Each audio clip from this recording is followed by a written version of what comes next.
Hello সবাইকে, কেমন আছেন সবাই? আজকে মঙ্গলবার, আমি সকাল সকাল মন্দিরে গিয়েছিলাম, তারপরে চলে এসেছিলাম আমি দিদিভাইদের বাড়িতে। এখন আমি চলে যাচ্ছি ছাদে। চলুন দিদিভাইদের ছাদ বাগানটা কেমন তা আপনাদেরকে সাথে করে নিয়ে একটু ঘুরে আসি। প্রথমেই চলে এসেছিলাম আমি এই ডালিয়া ফুলগুলোর কাছে। দেখুন কত সুন্দর ডালিয়া ফুল ফুটে আছে, আর আমি তো সব রকম ফুলের নামও জানি না, তাই আপনারা যদি জানেন কমেন্ট করে অবশ্যই জানাবেন। এই লাল ফুলটা, তারপরে পাশের ওই পিঙ্ক আর হোয়াইট কালারের যে ফুলটা, ওই ফুলগুলোর নাম যদি আপনারা জানেন তো অবশ্যই জানাবেন। আরও এখানে বিভিন্ন রকমের কালারের ডালিয়া ফুল ছিল এবং ভীষণ সুন্দর সুন্দর, এবং ফুলগুলো অনেক বড় বড় ডালিয়া হয়েছিল। এখানে হলুদ রং এবং তারপরে ডার্ক পিঙ্ক কালার আর লাইট পার্পল কালার আর ডার্ক পার্পল কালারের ফুল ছিল। আর এই জবা গাছটা তো একদমই শুকিয়ে গেছিল। তারপর আচ্ছা, এগুলোকে কি পিটুনিয়া বলে?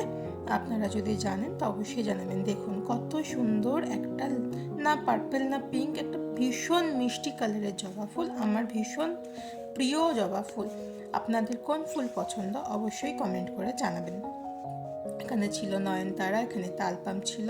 আর এই যে দেখুন দিদিভাই এইখানটাতে স্থলপদ্ম ফুলের গাছের কলম করেছে, যার পরে পটিং করার জন্য চলে এসেছিলাম এখানটাতে করবী ফুলগুলো দেখতে। আর এই যে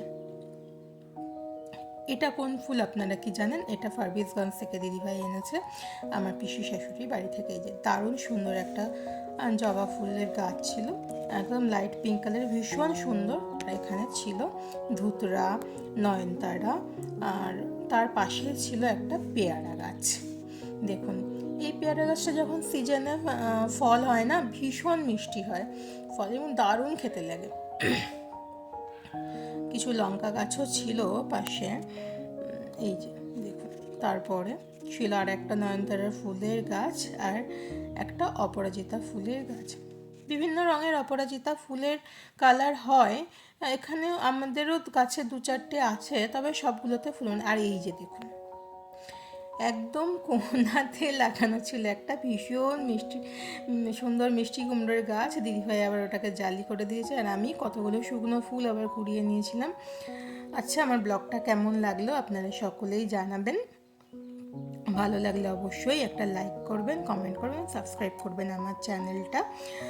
আর আপনারাও ভালো থাকবেন, সুস্থ থাকবেন।